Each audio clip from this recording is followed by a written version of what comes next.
Então começamos lendo Mateus 5:6. A primeira coisa que Jesus falou a respeito de oração foi ensinando o que oração não é.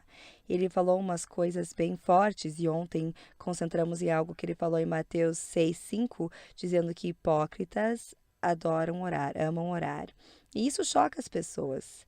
Oração tem se tornado algo que você não toca, é algo sagrado. Mas sabe o que? Oração é uma das áreas onde você pode entrar em muito lixo religioso e tem sido um problema no corpo de Cristo. Então, ontem à noite começamos a contra-atacar alguns desses conceitos errados a respeito da oração. Eu falei isso ontem, mas eu repito para aqueles que são novos, eu estou chamando essa série de uma melhor forma de orar.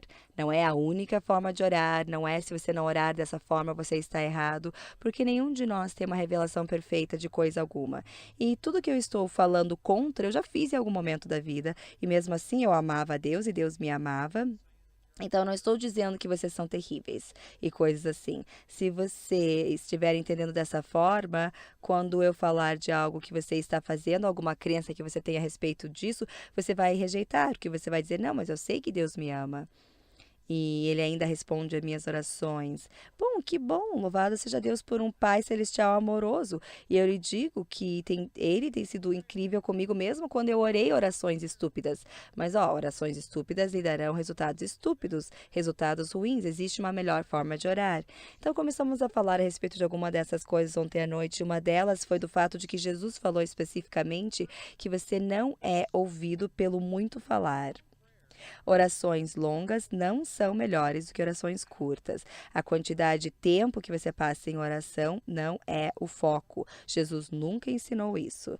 E isso é extremamente comum no corpo de Cristo hoje em dia. Basicamente, as pessoas dizem que se você faz uma oração por um longo período de tempo, tudo irá dar certo. Existem diferentes razões para isso, mas muitas vezes quando alguém prega isso, a forma com que é recebida e posta na prática na vida das pessoas é que as pessoas começam a pensar que Deus vai responder a oração de acordo com o desempenho deles e quanto eles fazem. E uma vez que você entra nessa marcha, você sai da fé e da graça, você entra no legalismo. Deus está em dívida com você e isso acaba com a sua oração. Não é verdade. Você não pode abordar a Deus dessa forma. Você não pode manipular a Deus em responder às suas orações. Você não merece.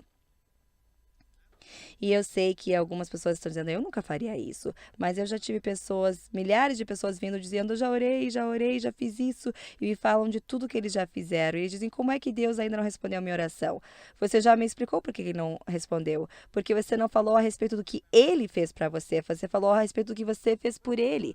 E a oração e passar um período de tempo passando pela devoção, essas podem ser algumas das maiores áreas de prisão em uma vida cristã. Isso pode acontecer. Existe algo de errado com devoções? Não, se você faz como uma forma de disciplina.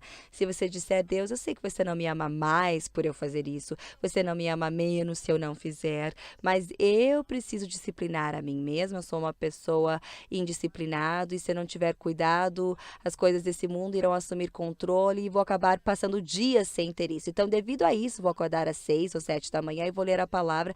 Se você fizer isso como uma disciplina para disciplinar a você mesmo, dizendo, Deus, isso é para mim, aí isso está ótimo, mas infelizmente muitas das pessoas fazem isso porque elas acreditam que Deus exige isso. Se você cumprir isso, você vai se sentir bem consigo mesmo, você vai dizer, olha só como o que eu fiz. E isso não tem base nas escrituras, não funciona dessa forma. Bom, eu poderia voltar e falar a respeito de tudo isso novamente, mas bom, vamos ver aqui, Lucas capítulo 11, se formos ver no versículo 1, diz... E à medida que ele orava, um dos discípulos dele disse a ele, Senhor, ensine-nos a orar, como João também ensinou seus discípulos. E nós falamos a respeito de Mateus 6, versículos 9 a 13, ontem à noite, o que é conhecido como Pai Nosso.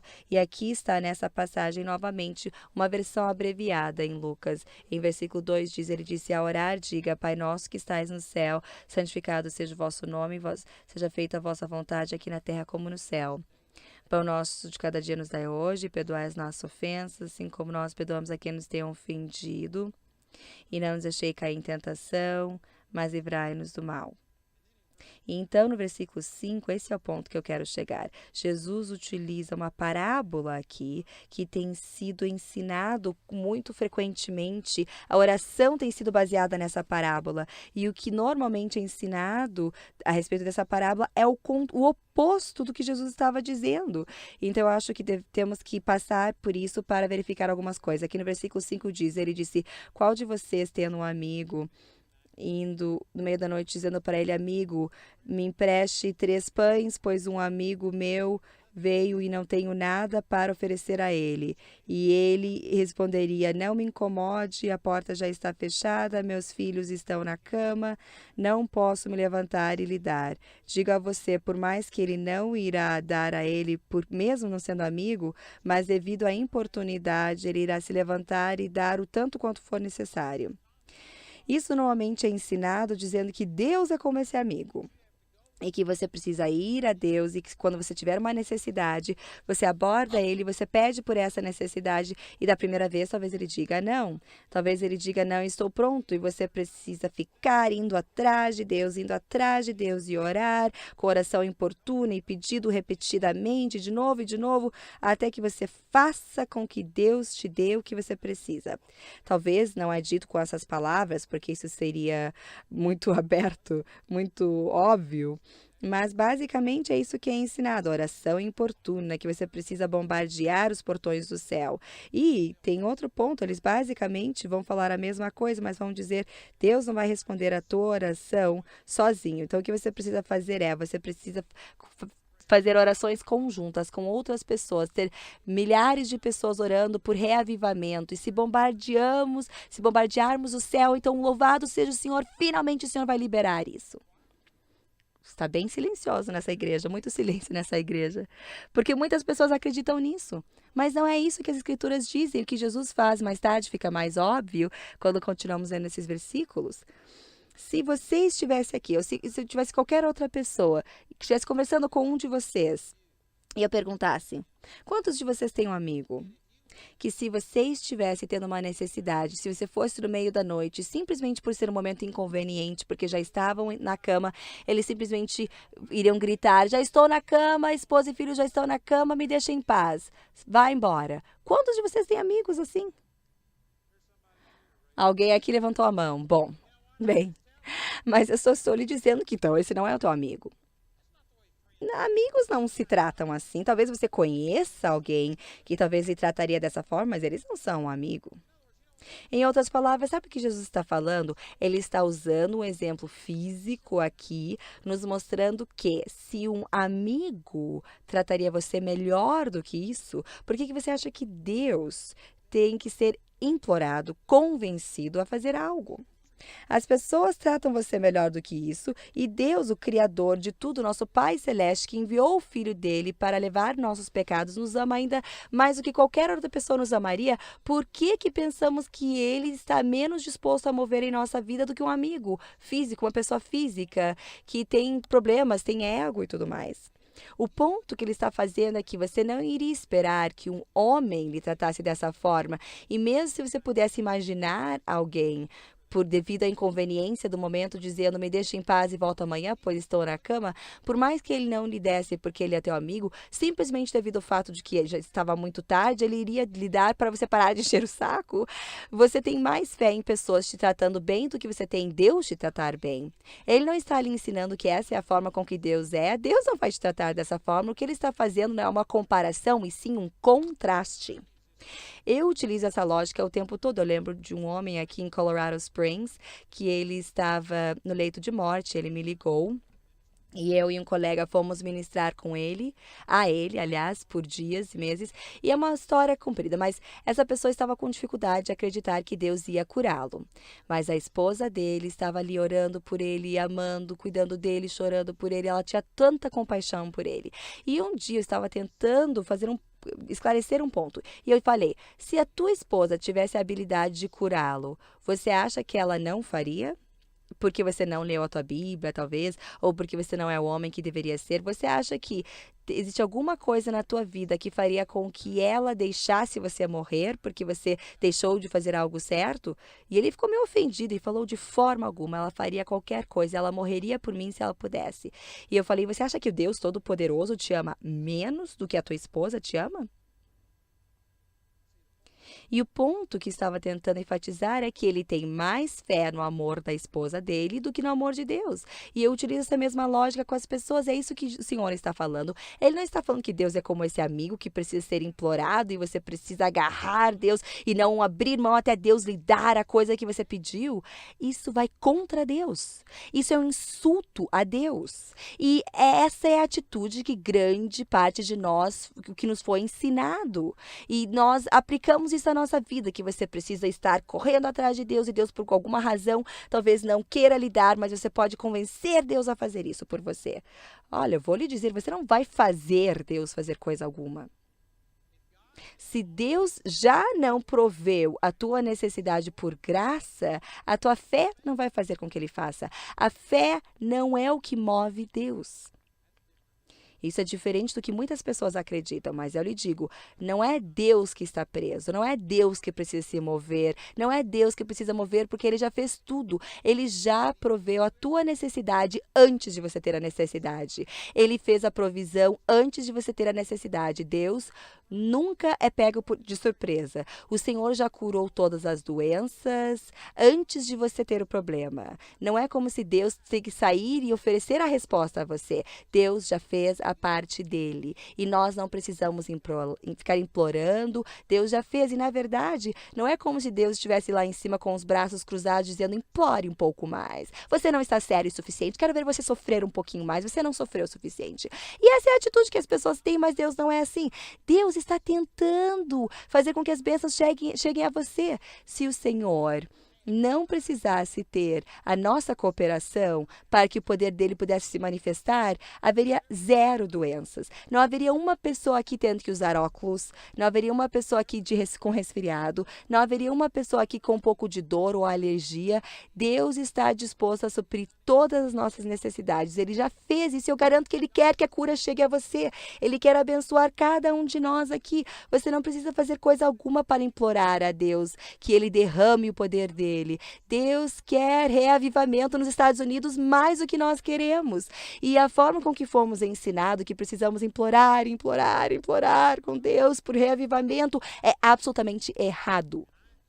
E sabe, até o quanto eu sei, eu sou a única pessoa que está falando a respeito disso, mas eu tenho certeza que existem outras pessoas falando. Eu tenho certeza que sim, mas eu ainda não ouvi. Eu sou uma voz solitária, pelo que eu saiba, e não escuto ninguém falar a respeito disso. Todo mundo está falando, ai, vamos orar por reavivamento, orar para Deus derramar o Espírito dele. Sabe o que isso está dizendo?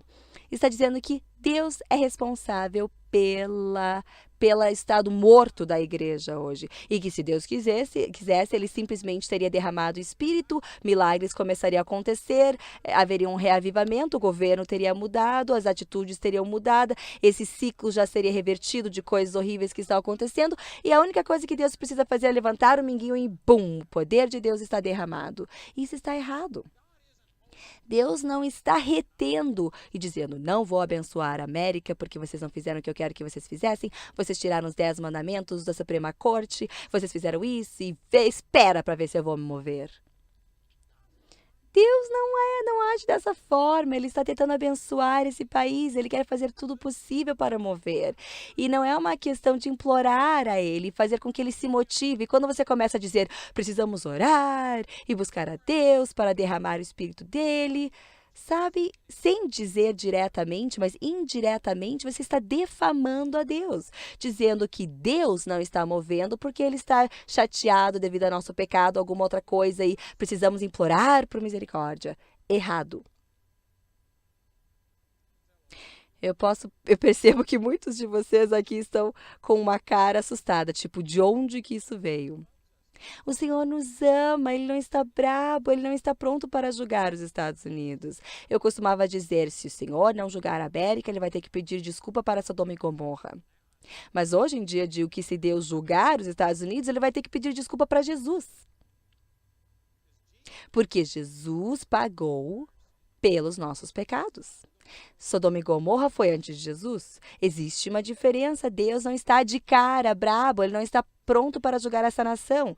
Isso quer dizer que essa nação está protegida e que não teremos problemas porque Deus não vai nos julgar? Não, estamos nos autodestruindo, estamos nos estragando. Estamos dando ao diabo, lugar ao diabo. Eu garanto que se os Estados Unidos não mudar, estamos indo na direção errada. As coisas não estão indo no caminho certo, mas não é Deus que está causando a tragédia, não é Deus que nos abandonou, não é Deus que não está derramando o Espírito dele, somos nós que viramos as costas a ele. E o que precisamos fazer é nos arrepender e nos virar, mas não precisamos implorar a Deus para derramar o Espírito dele. Bom, eu preciso só dizer rapidamente, eu não vou prometer, porque não vai ser rápido, mas eu já ia dizer que eu vou rapidamente falar a respeito disso, mas isso seria uma mentira. Mas bom, vamos virar aqui. Então vamos abrir aqui em Gênesis, capítulo 18. E eu quero mostrar um contraste entre a forma do Antigo Testamento e a forma do Novo Testamento de orar. E, mais uma vez, algumas pessoas acham que a única diferença entre o Antigo Testamento e o Novo é apenas uma folha branco na Bíblia, mas não, existe uma diferença muito grande na forma com que as coisas funcionam. Então, aqui no capítulo 18, vemos onde Deus prometeu a Abraão muitas bênçãos. E no final ele diz a Abraão que ele iria destruir Sodoma e Gomorra. Ele enviou os 2 anjos, ele falou, se as coisas que eu ouvi são verdadeiras, irei destruí-las. Então aqui vemos Abraão intercedendo perante Deus. Vamos ler aqui, versículo 23 diz, e chegou-se Abraão dizendo, destruirás também o justo com o ímpio? Se porventura houver 50 justos na cidade, destruí-los-á também? E não pouparás o lugar por causa dos 50 justos que estão dentro dela? Longe de ti que faças tal coisa, que mates o justo com o ímpio, que o justo seja como o ímpio, longe de ti seja. Não faria justiça o juiz de toda a terra? Nossa, isso é bastante ousadia. Abraão falando com Deus, basicamente dizendo, você não é melhor do que isso? Você não tem maior integridade do que isso? Você realmente faria algo dessa forma? Isso não seria certo? Lhe digo, isso não é uma boa forma de orar. Abraão, ele se safou com isso porque era um concerto diferente. Jesus ainda não tinha pago por nós. E eu realmente quero... Amanhã à noite eu vou falar mais a respeito disso. Mas, bom, de qualquer forma, eu vou falar uma hora ou outra a respeito disso. Então, se você vier e participar de todas as sessões essa semana, você vai entender. Mas isso aqui é errado para um crente do Novo Testamento abordar a Deus dessa forma. Tudo bem com Abraão. Por quê? Porque Deus estava, sim, brabo com o pecado no Antigo Testamento. Ele destruiu Sodoma e Gomorra no Antigo Testamento. E as pessoas pegam esses exemplos e dizem, Deus está brabo e se os Estados Unidos não se arrepender, Deus vai julgar a América. Não é verdade. Existe uma diferença. Ele julgou Sodoma e Gomorra, mas ele não vai fazer a mesma coisa hoje. Deus não vai julgar a América. Obrigado por esse silêncio estrondoso. Eu sei que muitos de vocês estão aprendendo isso. Muitos de nós aprendemos que 11 de setembro era o julgamento de Deus, porque não estamos servindo a Deus. E isso é Deus dando uma chacoalhada, e se não nos arrependermos, haverá coisas horríveis acontecendo. Mas isso não é Deus. O Senhor, a raiva dele foi acalmada. Não havia, nessa época, ainda não havia paz. Então, ele destruiu Sodoma e Gomorra. Ele julgou eles, mas no novo concerto existe uma diferença. Jesus fez uma diferença incrível. Mas antes de Jesus, sabe o que Abraão estava fazendo aqui? Abraão era um mediador.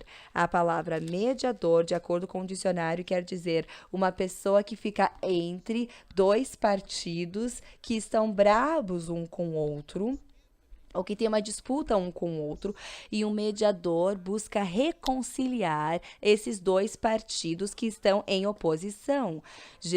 Deus era santo, o homem não santo, e por isso havia uma justiça, havia uma ira, e Deus precisava de intercessores para dizer a ele, arrependa-se, Deus, da sua ira. E era isso que Abraão estava fazendo. Moisés fez a mesma coisa no capítulo 37 de Êxodo. No capítulo 37 de Êxodo, Deus ficou tão bravo que ele falou: Moisés, sai da frente, me deixa sozinho e eu vou destruir todas as pessoas e começar tudo novamente. Eu vou fazer uma nova nação através de você. E Moisés falou ao Senhor em Êxodo 32. Eu vou ler para vocês. Alguns de vocês não vão acreditar se não lerem. Segure ali em Gênesis, talvez eu volte para Gênesis. Mas em Êxodo 32, tem 4 lugares marcados. Aqui tá faltando o dedo. Bom, mas em Êxodo 32, verso 10, o Senhor disse: Agora, pois, deixa-me que meu furor se acenda contra eles e os consuma, e eu farei de ti uma grande nação. Nossa, olha que poderoso. Deus está dizendo: Moisés, me deixa sozinho para que eu faça o que eu quero fazer. E sutilmente ele está dizendo: Moisés, você tem poder para comigo. E se você suplicar comigo e pedir por misericórdia, você vai impedir que eu aplique a minha ira. Isso é incrível. Que Deus Todo-Poderoso iria levar em consideração a gente. Mas Deus é um Deus de tanto amor. E ele amou esse homem, Abraão, e ele fez um concerto. Ele tinha dito para Abraão: eu abençoo, eu honro você. Não porque Abraão mereceu. Abraão estava disposto a deixar que outro homem pegasse a esposa dele, cometendo adultério, para que ele pudesse proteger a si mesmo. Abraão não era o cara mais nobre. Garanto a você que se ele existisse ainda hoje e fizesse algo do gênero, todos nós iríamos achar um absurdo. Abraão não fez isso apenas uma vez, ele fez 2 vezes. Abraão pisou na bola de formas sérias, mas Deus havia dado a palavra a ele e Deus honrou a palavra dele. Deus pôs honra sobre Abraão e devido a isso ele disse: Abraão, meu concerto contigo, eu prometi a você e você pode me impedir de fazer o que eu realmente quero fazer. Isso é incrível. Não porque Abraão era digno, mas porque Deus é tão santo, tão justo, que ele deu esse privilégio, essa honra. Então, de qualquer forma, ele falou: sai da frente para que eu possa fazer o que eu quero com essas pessoas. E vamos ver a resposta de Moisés. Moisés disse: Senhor Deus, por que se acende o teu furor contra o teu povo, que tu tiraste da terra do Egito com grande força e com forte mão? Porque hão de falar os egípcios, dizendo: para mal os tirou, para matá-los nos montes e para destruí-los da face da terra. Torna-te da ira do teu furor e arrepende-te deste mal contra o teu povo. Aqui temos Moisés dizendo a Deus: arrepende-te, arrependa, Deus. Nossa, isso é incrível. A cara de pau. Isso é incrível. E sabe o que é mais incrível? É olhando aqui embaixo. O verso 14 diz: Então o Senhor arrependeu-se do mal que dissera que havia de fazer. Aqui temos um homem dizendo: Deus, arrependa-se. Você não percebe que os egípcios vão ouvir o que está acontecendo e vão dizer: ah, Deus conseguiu tirá-los do Egito, mas não conseguiu levá-los à terra prometida. Ele é muito fraco. Isso não vai ficar bom para sua reputação. Deus, arrependa-se. E Deus se arrependeu. Isso é incrível. E sabe o que? E você vai ouvir pessoas ensinando a respeito de intercessão, dizendo: é isso que estamos fazendo. Estamos dizendo: Deus, arrependa-se da sua ira. Não derrame teu julgamento sobre os Estados Unidos. E você pode dizer: mas o que tem de errado com isso? Abraão estava dizendo: se tiver 50 justos, você iria destruir toda a cidade se você encontrasse 50 justos. E ele falou: não, se tiver 50 justos, eu não vou. E se tiver 40 justos? Ah, 40 eu não vou. E 30, e se eu encontrar 30, eu não vou. E 20, e 10. Finalmente chegando a 10. E no fim das contas não haviam nem 10 pessoas justas, apenas uma pessoa justa em Sodoma, esse era Ló. De qualquer forma, e Deus destruiu Sodoma e Gomorra, mas sabem o que? Deus, de forma sobrenatural, reagia à intercessão das pessoas dessa forma. E você vai ouvir as pessoas ensinando que hoje em dia é isso que devemos fazer, que Deus está brabo. Nós somos pecadores, temos pecado em nossa vida e Deus está brabo, pronto para julgar os Estados Unidos. Ele não vai curar essa pessoa até essa pessoa se virar na lama e até que o intercessor vier implorar por misericórdia por ele. E basicamente a oração está ensinada dessa forma, que você precisa abordar a Deus como se ele fosse esse amigo dizendo: não me incomode, estou brabo com você, você não tem me buscado, você merece o que está recebendo. E Deus não está propenso a responder às nossas orações, então precisamos implorar e ficar no pé de Deus até que ele derrame o espírito dele. E isso está errado, absolutamente uma atitude errado em oração. E eu aposto que cada pessoa aqui, de uma forma ou outra, foi influenciado com essa atitude e ora com esse tipo de atitude com Deus. Você sabia que isso é ofensivo a Deus? Você não está confiando nele, você não está confiando no que ele já fez. Em Números 16, eu não vou abrir lá, mas em Número 16, encontramos onde se levantaram contra Moisés, desafiando a autoridade dele. É uma longa história, mas eles não queriam cooperar e finalmente ele ficou bravo, dizendo: se essas pessoas morrerem uma morte natural, você saberá que Deus não me enviou. Mas se algo novo acontecer e se a terra se abrir e engoli-los vivo com eles e tudo que pertencia a eles, então vocês saberão que eu sou um homem de Deus. Nossa, isso é um teste tanto. E imediatamente a terra se abriu e engoliu eles, 250 homens e todas suas casas, e então a terra se fechou. E as pessoas saíram correndo em terror. E no próximo dia, todos os israelitas se reuniram dizendo: você matou o povo de Deus. E eles ficaram bravos com Moisés por isso. E enquanto eles estavam criticando a Moisés, a glória de Deus apareceu na nuvem sobre o tabernáculo e Moisés viu. E ele falou a Arão: ixi, Deus está bravo. Mais uma vez, o Senhor falou a Moisés: Moisés, sai da frente para que eu possa destruir essas pessoas. E então Moisés falou a Arão: pegue incenso e vamos para simbolizar a oração. Esse incenso representava isso, o doce aroma de oração. Pegue, ligue o incenso e ponha entre o povo e que fique entre os vivos e os mortos. E então ele correu passando pelos mortos e finalmente chegou na frente da praga. E quando a praga chegou perto do incenso que Arão segurava, e então a praga parou e a ira de Deus foi acalmada. E eu já vi pessoas usando esse exemplo de Números 16, dizendo que a ira de Deus está derramada e a destruição começou. E se como intercessores não ficarmos ali parando dizendo: arrependa-se da sua ira, podemos fazer com que Deus pare de julgar a gente, podemos preservar essa nação. Basicamente é isso que está sendo ensinado e chamado de oração. E isso está totalmente errado. Em Gálatas 3, as escrituras ali dizem que a lei foi dada por anjos nas mãos de um mediador. Ele chamou Moisés de mediador. Mais uma vez, o mediador é uma pessoa que fica entre dois partidos que estão bravos um com o outro em disputa, e ele tenta reconciliar os dois e pacificar. Moisés era um mediador, mas veja esse versículo aqui, 1 de Timóteo 2.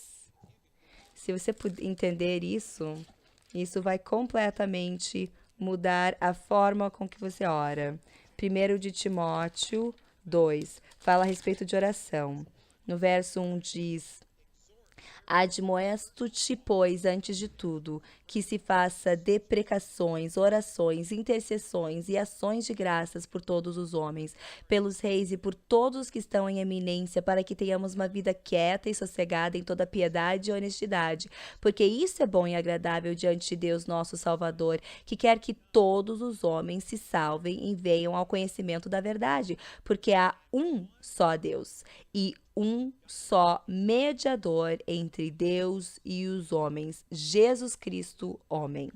No Novo Testamento, Jesus é o mediador que fica entre Deus Pai e os homens, e Jesus pagou pelos pecados, não apenas para as pessoas da época, mas para todo o tempo. O pecado não é mais um problema para Deus, ele já foi pago por isso.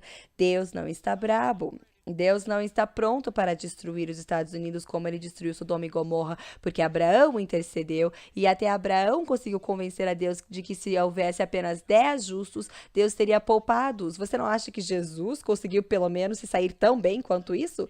Você não acha que Jesus pôde interceder e negociar com Deus pelo menos tão bem quanto Abraão? Se Abraão conseguiu fazer com que Deus poupasse Sodoma e Gomorra com 10 justos, eu garanto que Deus está totalmente apaziguado através de Jesus. Jesus é o único mediador entre Deus e os homens. Era apropriado Moisés orar da forma com que ele orou, porque Jesus não havia vindo ainda. Então Deus ainda estava com a sua ira e o pecado precisava ser julgado. Eu concordo que o pecado precisa ser julgado, mas o que eu estou dizendo é que Jesus carregou o nosso julgamento, não apenas para os pecados do passado, mas também para o nosso dia. Não só os teus pecados do passado e do presente, mas também do futuro já foram carregados por Jesus. Jesus sofreu a ira de Deus, foi separado e agora Jesus é o único mediador entre Deus e os homens. E se você tentar ser um mediador como Moisés era um mediador,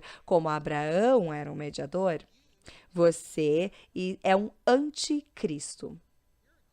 Você está contra Cristo. Você está contra o trabalho, a obra dele. Você está tentando substituir ele.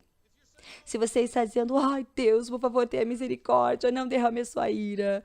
Você acabou de tirar Jesus de lado, dizendo, Jesus, eu sei que você já pagou por isso, eu sei que você já lidou com isso e que você é o único mediador, mas sabe o que? Eu acho que eu posso ajudar e vai precisar que eu implore aqui. E você quer acrescentar ao que Jesus já fez. Jesus mais qualquer coisa é igual a nada. Jesus mais nada é igual a tudo. Mas Jesus mais qualquer coisa é igual a nada. E se você, em tua oração, está tentando interceder da forma com que Abraão e Moisés fizeram, da forma com que era feito por pessoas no Antigo Testamento, então você não está estimando o que Cristo fez por nós e você está tentando se tornar um mediador. Irmãos e irmãs, os exemplos que temos recebido e os modelos de oração, se você escuta principalmente guerra espiritual e intercessão, voltam ao Antigo Testamento, pegando esses exemplos que são exemplos incríveis, eu admito, mas sabe o que? Não é para nós hoje. Deus não está bravo, Deus não está de mau humor, Deus está feliz.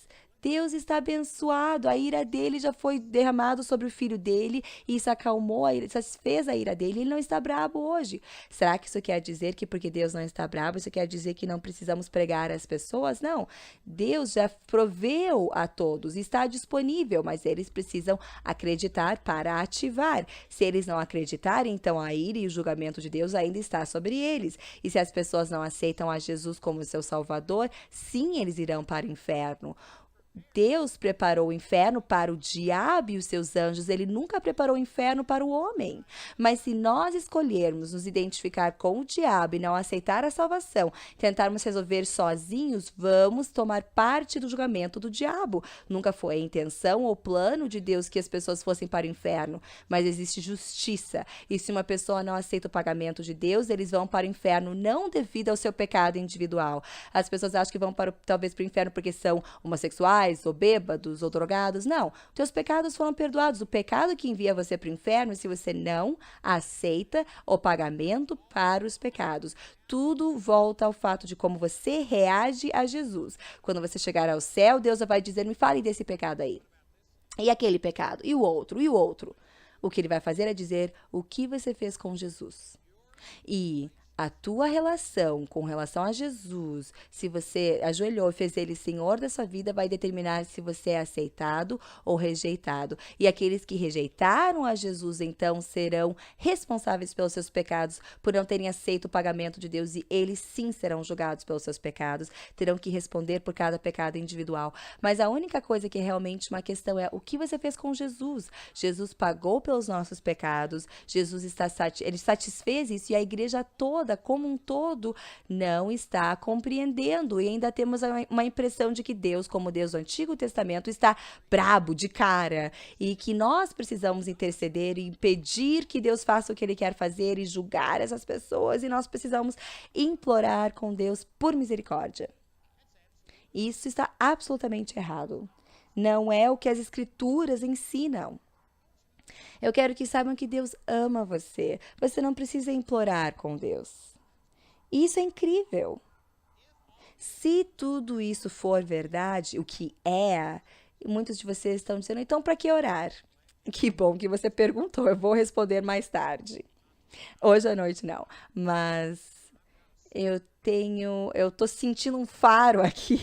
Eu senti um faro e eu vou continuar com esse assunto aqui, mas nas próximas noites vamos falar sim, a respeito do propósito verdadeiro de oração. Mas oração não é para você virar Deus da ira dele, para que você possa ser como esse amigo que diz: eu sei que você não quer dar a mim, mas eu não saio daqui até você me abençoar. Eu não vou sair daqui até receber o que eu quero. Você disse: pelas suas chagas somos curados, e eu não vou parar até você me curar. Te digo, isso é não está estimando a Cristo. Você não faz a mínima ideia que Deus já pagou por tudo, e Ele te ama e Ele quer te dar tudo. Se você voltar a Lucas 11, vamos voltar. Eu vou ver se eu posso continuar aqui. Isso é exatamente o que o Senhor está falando. Depois ele falar tudo isso, ele não está dizendo que Deus é como esse amigo, ele está fazendo um contraste. Você não iria esperar que um homem te tratasse tão ruim assim, e Deus te ama muito mais do que isso. Depois ele dar essa parábola aqui, veja o que ele falou no versículo 9. Depois da parábola, logo depois ele diz: e eu vos digo a vós, pedi e dar-se-vos-á, buscai e achareis, batei e abrir-se-vos-á. E daí ele continua dizendo aqui no verso 10, porque qualquer que pede recebe, e quem busca acha, e quem bate abrir-se-lhe-á. Então ele usa a mesma lógica mais uma vez, utilizando relações físicas para uma aplicação espiritual. Ele diz: e qual pai dentre vós que, se o filho lhe pedir pão, lhe dará uma pedra? Ou também, se lhe pedir peixe, lhe dará por peixe uma serpente? Ou também, se lhe pedir um ovo, lhe dará um escorpião? Pois se vós, sendo maus, sabeis dar boas dádivas aos vossos filhos, quanto mais dará o Pai Celestial o Espírito Santo àqueles que lhe pedirem. Vejam o que ele diz. Ele está dizendo: quantos de vocês, se o teu filho pedir um pão, você vai dar pedra? Você vai lhe dar uma pedra e vai deixar ele morder e quebrar o dente? Quantos de vocês tratariam seu filho dessa forma? Quantos, se pedirem um ovo, você vai dar um escorpião? Se pedir peixe, você vai dar uma serpente que pode mordê-los? Se você não vai tratar o teu filho dessa forma, por que você iria pensar que Deus vai sentar e não suprir a tua necessidade? Ele diz do contrário: se você, sendo mau, sabe dar boas dádivas aos vossos filhos, quanto mais o seu Pai Celestial não dará o Espírito Santo àqueles que lhe pedirem. É exatamente o contrário da mentalidade que as pessoas têm na oração, de que Deus é contra suprir nossas necessidades e que precisamos implorar e implorar e somos tão injustos que Deus está pé da vida, com os braços dobrados, dizendo: eu não vou te dar nada, e a gente precisa implorar até desgastá-lo e finalmente ele vai nos dar. Não é isso que ele está dizendo, ele está falando o oposto disso.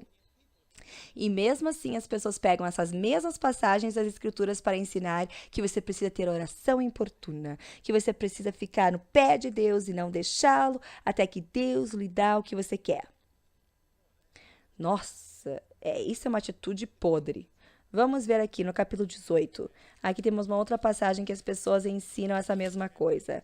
Capítulo 18, 1. E ele contou uma parábola sobre o dever de orar sempre e nunca desfalecer, dizendo: havia numa cidade um certo juiz que nem a Deus temia, nem respeitava homem algum.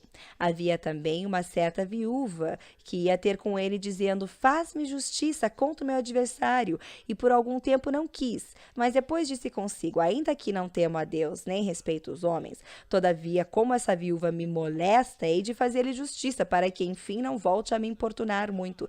E as pessoas usam isso dizendo que Deus é como esse juiz injusto, que não quer responder da primeira vez. Mas essa mulher continuou indo atrás dele até que ele falou: eu preciso entregar o que ela quer, senão ela não vai me deixar descansar. Eu me rendo.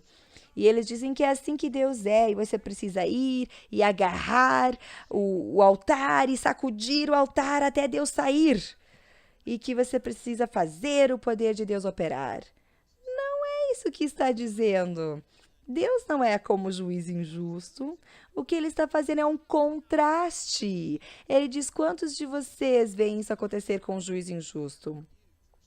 Eu não respeito muito o nosso sistema judiciário nos Estados Unidos. Eu acho que eles estão reescrevendo o que era a verdadeira intenção da Constituição. Eu realmente não gosto muito, mas mesmo esses liberais iriam tratar uma pessoa melhor do que isso. Eu não consigo imaginar algo tão ruim assim acontecendo em nossa sociedade hoje em dia. Isso aqui é absurdo. Então ele está usando um exemplo absurdo. Quantos de vocês podem imaginar um juiz tratando alguém dessa forma? E por mais que você conseguisse imaginar, a mulher iria fazer ele cansar. E aqui diz: você espera ter um serviço melhor do nosso sistema judiciário do que muitas pessoas acreditam que recebemos de Deus. Você coloca mais fé em um juiz do que você poria em Deus. Ele está contrastando, fazendo um contraste para mostrar o absurdo, a forma com que pensamos com relação a Deus. E no verso 6 diz: e disse o Senhor, ouvi o que diz o injusto juiz. E Deus não fará justiça aos seus escolhidos que clamam a Ele de dia e de noite, ainda que tardio para com eles? Algumas pessoas pensam que Deus está dizendo que Deus irá sim fazer justiça, mas que ele será tardio. E você tem que continuar pedindo e pedindo e pedindo e pedindo, e às vezes demora, mas Deus vai acabar respondendo. Mas se é assim que você interpreta isso, o verso 8, então, não faz sentido. Porque está falando que Deus irá fazer justiça àqueles que choram dia e de noite, ainda que, que Deus não é assim, que Deus irá vingá-lo.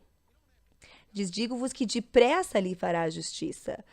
Você não precisa continuar implorando de novo e de novo. Mas aí diz: quando, porém, vier o Filho do Homem, porventura achará fé na terra? O problema não é a disponibilidade de Deus de dar, mas é a nossa habilidade de acreditar. Abordamos a Deus como se ele fosse um adversário, como se não quisesse responder às nossas orações. Nós temos, às vezes, menos respeito por Deus do que teríamos por os nossos pais. Você espera que os teus pais, que o teu vizinho, que um juiz lhe trate melhor do que, às vezes, abordamos a Deus, como se nós pintamos um quadro tão feio de Deus, como se Deus estivesse disposto a permitir que bebês nascessem com defeitos de nascença, que é Deus que coloca câncer para ensinar uma lição, que é Deus que fez o prédio pegar fogo e as pessoas morrerem porque eles tinham uma loja pornográfica no prédio, e que é o julgamento de Deus. E esse é o quadro de Deus que pintamos.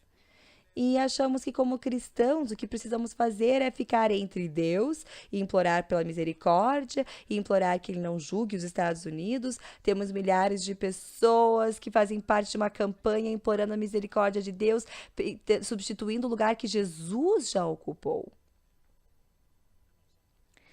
Eu sei que alguns de vocês não estão sendo abençoados com isso. Alguns de vocês provavelmente fazem parte desses grupos de oração implorando misericórdia para Deus não derramar a misericórdia dele, e você acabou ficando preso nisso. Mas eu lhe digo: não é Deus. Deus não é a pessoa a quem temos que implorar e pedir por misericórdia para se virar contra a sua ira. E se essa é a imagem e a atitude que você tem em oração, então você está abordando Deus numa relação adversária, em descrença. Você está abordando ele já falando contra o caráter dele, defamando ele, abordando ele sem estimar a Cristo, pensando que o que Jesus Cristo fez não é suficiente. Eu sei que você já intercedeu, mas sai do caminho, eu vou fazer. E você está pegando o lugar de Cristo, e você se pergunta por que as minhas orações não estão funcionando. Mas eu já me pergunto como é que ainda não somos apenas uma montanha de cinza. É só porque Deus fez um trabalho tão bom que Deus não ficou bravo pela forma com que estamos chegando a Ele. Estamos acreditando nas mentiras do diabo, como a imagem errada de Deus, onde vemos Deus como um adversário e precisamos forçá-lo e fazê-lo curar as pessoas, e nós temos mais compaixão pelas pessoas do que Deus tem. Mais uma vez, Digo tudo que estou dizendo a você. Deus já falou comigo. Eu sou culpado por tudo que já estou dizendo a vocês. Quando eu primeiro me empolguei com o Senhor, estávamos bombardeando os portões do céu. Íamos fazer Deus derramar o poder dele. Eu lembro, durante uma dessas orações de noite inteira, eu estava gritando, batendo na parede. Eu imaginava que quanto mais alto eu gritasse, melhor, porque Deus é meio surdo, você precisa gritar. E eu estava gritando e batendo na parede, fazendo toda essa coisa. E essas palavras saíram da minha boca, na frente de um grupo de pessoas. Eu falei: Deus, se você amasse as pessoas em Hollyton, Texas, com a metade do amor que eu amo, nós teríamos um reavivamento. E assim que eu falei essas palavras, com minha mentezinha, eu pensei: ups, tem algo de errado com a minha teologia. E eu parei num momento, eu falei: ups, isso não está certo. Mas sabe o quê?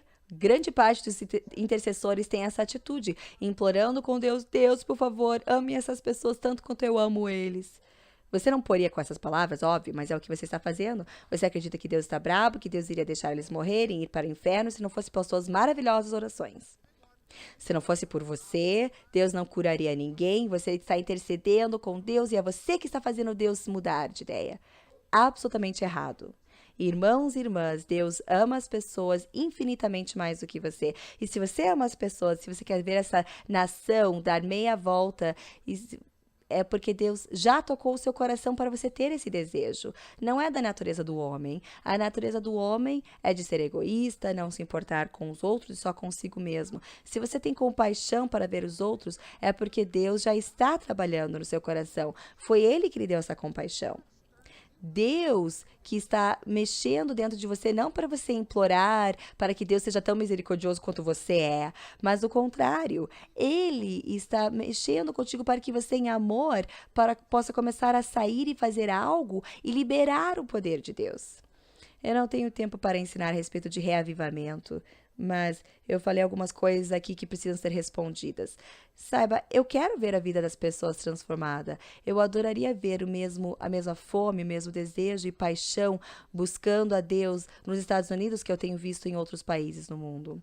Mas eu lhe digo, não é porque Deus não derramou o Espírito dele nos Estados Unidos. Sabe o que é? É porque os Estados Unidos está tão ocupado com seus DVDs, sua televisão, suas novas séries, ir para a praia, e nós gastamos mais como uma nação em entretenimento e equipamentos para esportes e coisas assim do que o produto interno bruto de muitas outras nações. Nós estamos consumidos com um desejo por tantas coisas que não temos tempo para Deus. Não é Deus que está retendo o poder dele. Ele está tentando mover nos Estados Unidos, mas ele faz isso através das pessoas. Deus não derrama o Espírito dele independente das pessoas. Ele falou que deveríamos limpar os leprosos, curar os enfermos, ressuscitar os mortos, expulsar os demônios. Mas o que a igreja está fazendo? Ao invés de fazer o que Deus mandou que nós fizéssemos, estamos orando: Deus, derrame teu Espírito, cure os enfermos, limpe os leprosos, ressuscitai os mortos. Estamos pedindo para Deus fazer o que ele já fez. Ele já colocou o mesmo Espírito que ressuscitou Jesus dos mortos dentro de nós, e ele mandou que nós fôssemos fazer isso. Não é a vez para Deus derramar o Espírito dele, ele já derramou o Espírito dele sobre cada crente nascido de novo, e nós temos que começar a falar a verdade uns aos outros, encorajando uns aos outros. E você sai, ressuscita alguém dos mortos amanhã e fale para as pessoas que estão observando e diga: você quer ir para uma reunião e descobrir como fazer isso? E eu garanto que não teríamos espaço na igreja. Não precisamos pedir para o poder de Deus ser derramado. Deus quer fazer, mas o que precisamos fazer é começar a acreditar e sair e fazer. E os sinais vão seguir a gente. E os sinais seguirão. E eu vou falar algo que eu acredito que irá chocar a muitos. Mas vocês já estão brabos mesmo, então eu não tenho nada a perder.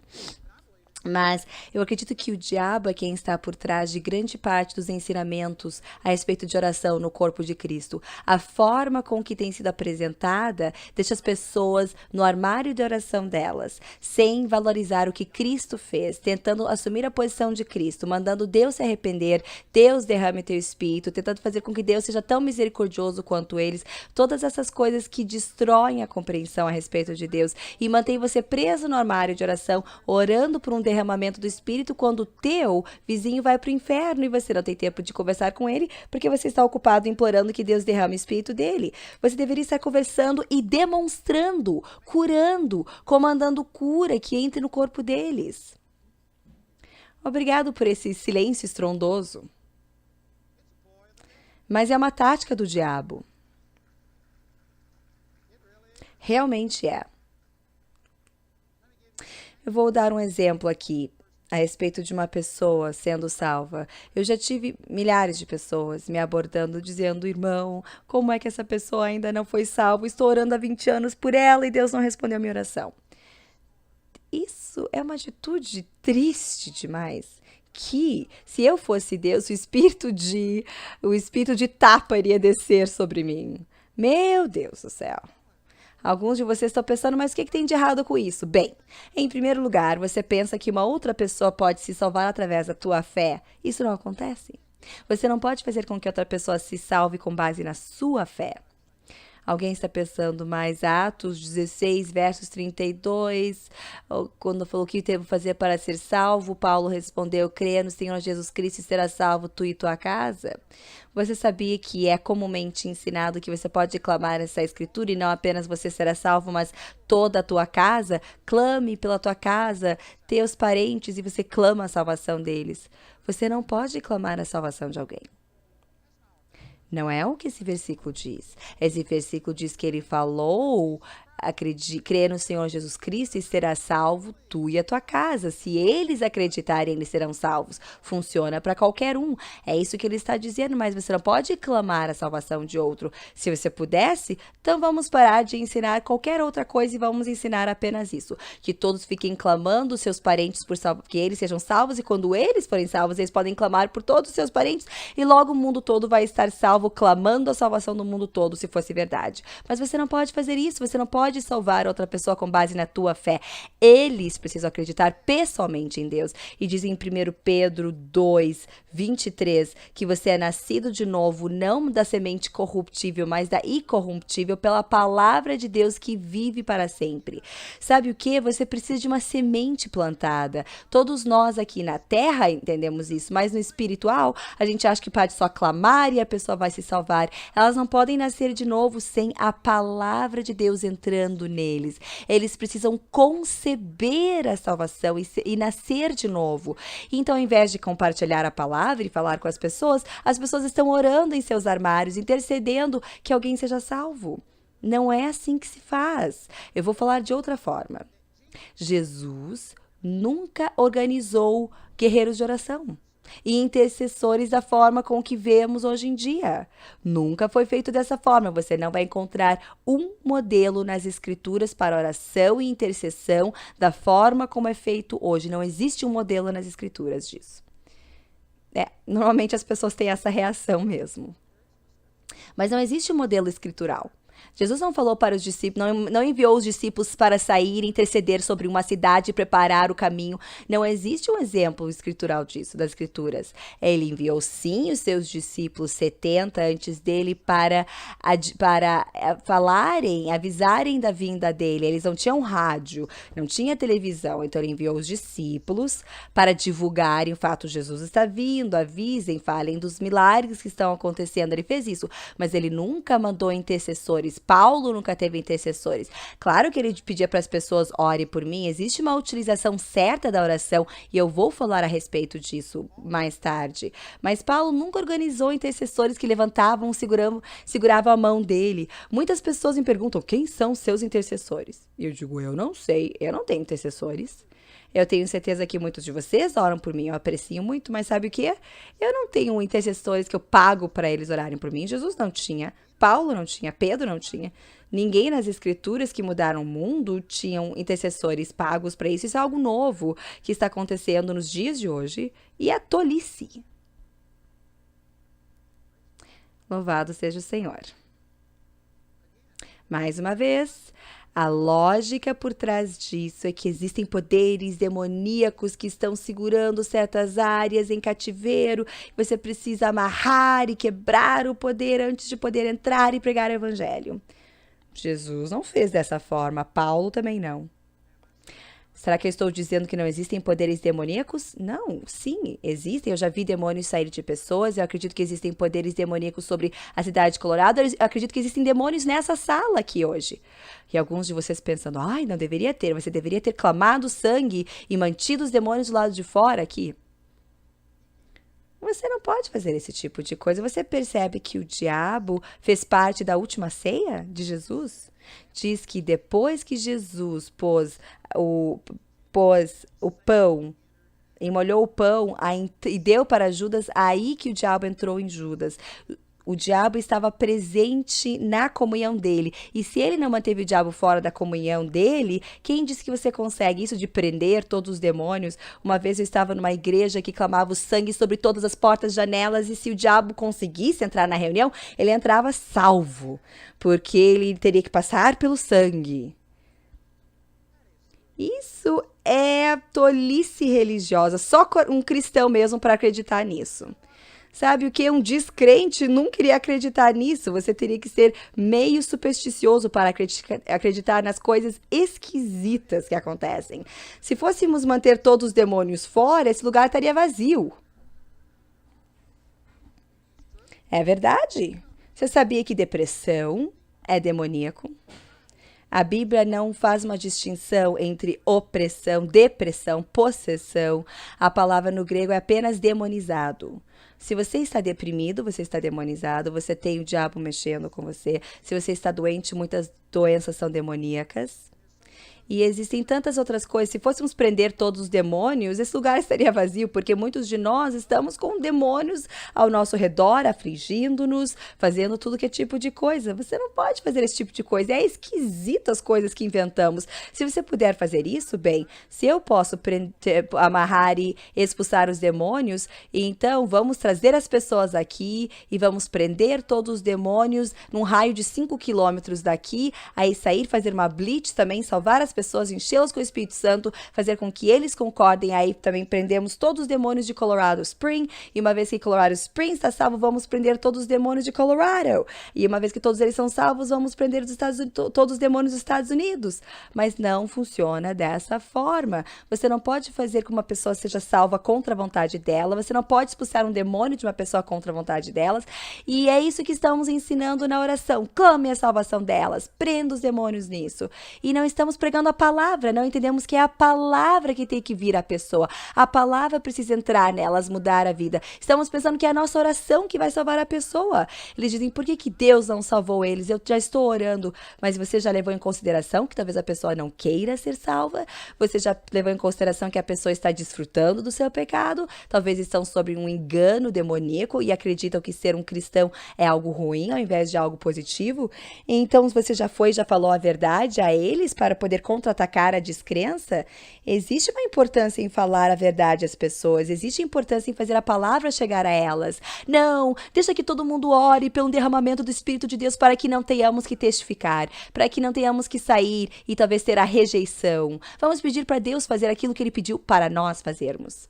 Estou dizendo, não é Deus que fez com que o corpo de Cristo e 100 milhões de pessoas orassem implorando a Deus que derramasse o seu Espírito. Não. Se tivéssemos 10 pessoas fazendo a obra e o ministério e ressuscitando os mortos, vendo olhos cegos se abrirem, falando a verdade, isso faria mais bem do que 100 milhões de pessoas implorando a Deus para fazer o que Ele já fez.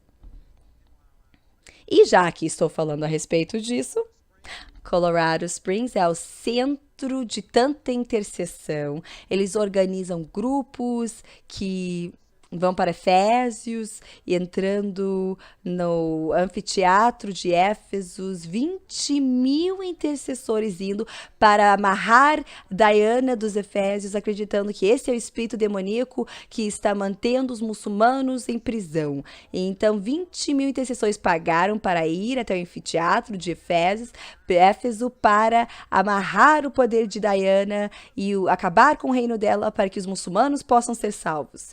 Isso é ignorância ao quadrado. Será que eu fui muito sutil aqui? Não deu para entender? Como é que Paulo ele lidou com Diana em Éfeso quando ela estava sendo idolatrada e era uma das 7 maravilhas do mundo, a imagem que diziam que caiu de Júpiter, e eles adoravam essa imagem. E havia multidões de pessoas vindo ao templo em Efésios. Como foi que Paulo lidou com isso? Ele nunca falou para os discípulos orarem contra Diana. Ele nunca teve um serviço de louvor para prender a Diana de Éfeso. Eles nunca fizeram guerra espiritual, nunca fizeram mapeamento espiritual, não fizeram nada disso. Eles não voltaram para o histórico de Éfeso para lidar com tudo o que aconteceu durante a história e pedir desculpa para que Deus possa finalmente se mover. Sabe o que eles fizeram? Eles pregaram a verdade, que não existe outro Deus, que Deus Pai e Jesus seu Filho, e pregaram a verdade. Devido a isso, eles quase apedrejaram Paulo, porque eles disseram que toda a adoração a Diana de Éfeso estava quase sendo extinguido, abandonado, porque alguém pregou a verdade, contou a verdade para eles. Será que eu estou dizendo que não havia um poder demoníaco operando através dessa adoração a Diana de Éfeso? Não, óbvio que existia. Mas como é que eles lidaram? Em oração? Não, com a verdade, contando a verdade para as pessoas. Sabe por que temos demônios demoníacos em Colorado Spring tendo poder sobre as pessoas? É porque as pessoas acreditam nas mentiras. E nós empoderamos os demônios. Os demônios não têm poder para dominar e controlar ninguém contra a sua vontade. Eles precisam da nossa cooperação. Quando acreditamos numa mentira, nós estamos empoderando-os. As pessoas dizem, bem, em São Francisco, eu sei que existe demônios homossexuais controlando aquela área e precisamos colocar intercessores ali dentro para prender esse poder, os demônios homossexuais, para que as pessoas possam ser libertas. Por que você acha que existem demônios homossexuais em São Francisco? Bom, as pessoas acham que os demônios homossexuais causaram todos os homossexuais que existem lá. Não, foi ao contrário. Algumas pessoas foram elegidas em posições do governo que eram homossexuais e eles começaram a aprovar leis a favor de homossexuais e dando alguns tratos especiais a eles, benefícios matrimoniais a eles, etc. E devido a isso, os homossexuais começaram a ir para São Francisco levando consigo seus demônios. Mas não são os demônios que trouxeram os homossexuais, são os homossexuais que trouxeram os demônios. E eu não duvido que não exista poderes homossexuais sobre São Francisco. Mas sabe como lidar com isso? Não é repreendendo, mas é falando para os homossexuais a verdade, fazendo com que nasçam de novo, que descubram que Deus fez Adão e Eva e não Adão e Evandro, fazendo com que eles sejam libertados disso. E assim os demônios homossexuais vão ter que ir para outro lugar. Mas nós estamos abordando, que é tudo da forma contrária. E é esquisitice. Gente, existem umas coisas muito esquisitas no corpo de Cristo. E eu sei que eu pisei no pé de algumas pessoas. Eu sei que muitos de vocês amam a Deus. Vocês são o mais sincero possível, mas vocês acabaram adotando essas coisas que eu falei e agora você está se sentindo ofendido, achando que eu estou sentado aqui dizendo que você está totalmente errado. E eu estou dizendo sim que essa abordagem está errada, mas você pode ser sincero, mas você pode estar sinceramente errado. E Deus te ama, e Deus tem visto o seu coração, e Deus está pegando aquilo que ele pode e utilizando, mas eu estou dizendo que é uma abordagem errada. Existe uma melhor forma de orar. E se você começasse a honrar a Deus dizendo, Pai, obrigado que você ama os Estados Unidos muito mais do que eu poderia amar. Me perdoe por sentir como se eu precisasse fazer você amar as pessoas o tanto quanto eu amo elas. Deus, me perdoe pela minha arrogância. Me perdoe por pegar o lugar de Cristo, tentando me tornar um mediador entre Deus e o homem. E Pai, eu sei que você ama essas pessoas, então eu quero oferecer a mim mesmo como um vaso. Me mostre com quem você quer que eu converse hoje. Me dê sabedoria. Rapidamente, eu sei que já estou me estendendo, mas é um assunto muito importante. Eu não sei como falar mais rapidamente. Eu já resumi muita coisa, mas quero dizer rapidamente. É assim que eu acho que você deveria orar por uma pessoa perdida. Vou dar algumas escrituras para você. Eu acho que é a forma escritural de orar. Em primeiro lugar, 2 Coríntios 4, versículo 4. Esse versículo diz que o Deus desse mundo cegou as mentes daqueles que não acreditam. A luz do evangelho pode brilhar e fazer com que creiam. Em outras palavras, existe engano demoníaco em uma pessoa perdida. Então, a primeira coisa que eu faço é, primeiro eu louvo a Deus, Pai, você não quer que ninguém se perca, mas que todos venham ao arrependimento, segundo Pedro 3:9. Então, Pai, você já amou essa pessoa, você ama ela mais do que eu não preciso implorar, eu só agradeço a você que você ama eles, mas eu sei que existe um engano demoníaco sobre eles, então eu agora amarro essa cegueira em nome de Jesus. Mais uma vez, isso não remove, mas dá um alívio temporário e o indivíduo terá maior controle sobre sua vida do que eu tenho. Mas se eles estão sob engano, você precisa quebrar o engano. E aqui existe uma diferença. Quando você orar por cura, como por você mesmo, você só pede por cura uma vez.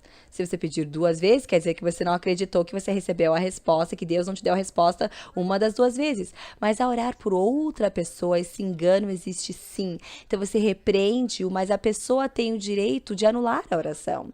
Deus pode começar a criar uma convicção no coração deles, e eles podem dizer, nossa, o que eu estou sentindo? Eu acho que eu deveria ir para a igreja, começar a ler a Bíblia, voltar a ter comunhão com Deus. Isso deve ser o diabo, vou beber de novo. E eles acabam de anular a tua oração. Então eles se viram disso. E não é que Deus não respondeu a tua oração, mas eles tornam essa oração vazia. Então você tem que continuar orando até que você vê a manifestação, não duvidando que Deus respondeu, mas percebendo que a outra pessoa está tornando-a vazia. Então você amarra a cegueira, o engano. Aí você lembra que eles precisam ser nascidos de novo da semente incorruptível, que é a palavra de Deus, 1 de Pedro 1:23.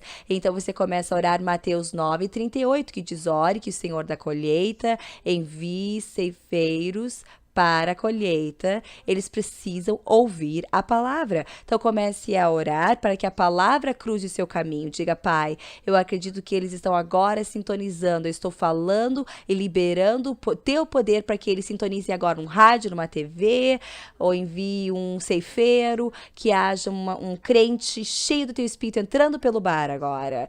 Deixa alguém ministrar a eles. Pai, envie alguém para o seu trabalho, que a pessoa que trabalha no escritório do lado seja um crente cheio do teu espírito. Eu libero isso, libero o teu poder.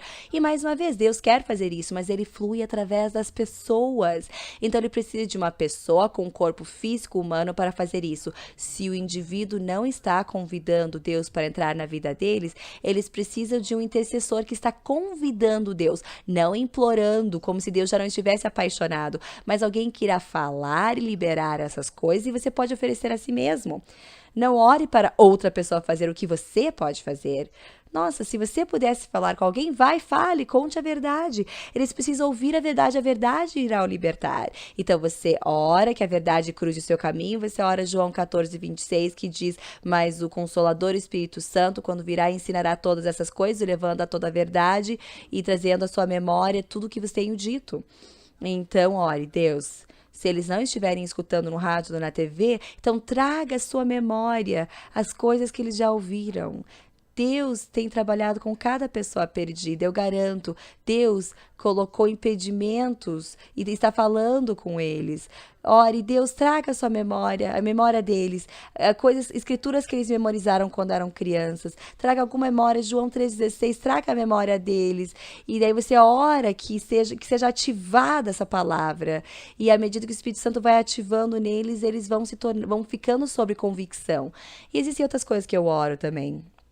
João 20:23, sobre remissão de pecados. Não quer dizer que você pode perdoar, você não pode, mas aqui fala sobre os efeitos do pecado. Você não pode parar o pecado, você não pode clamar perdão por outra pessoa, mas você pode lidar com o efeito que o pecado tem na vida daquela pessoa. Por exemplo, se estiverem vivendo uma vida imoral sexualmente, podem estar se abrindo a doenças sexualmente transmissíveis. Mas você está aqui orando por eles, dizendo, Pai, de acordo com João 20:23, eu não posso perdoar os pecados deles. Eles precisam receber esse perdão, mas eu vou dizer que por mais que eles abriram uma porta importa, você não vai dar a eles doenças sexualmente transmissíveis. Eu repreendo a AIDS, eles não vão colher isso.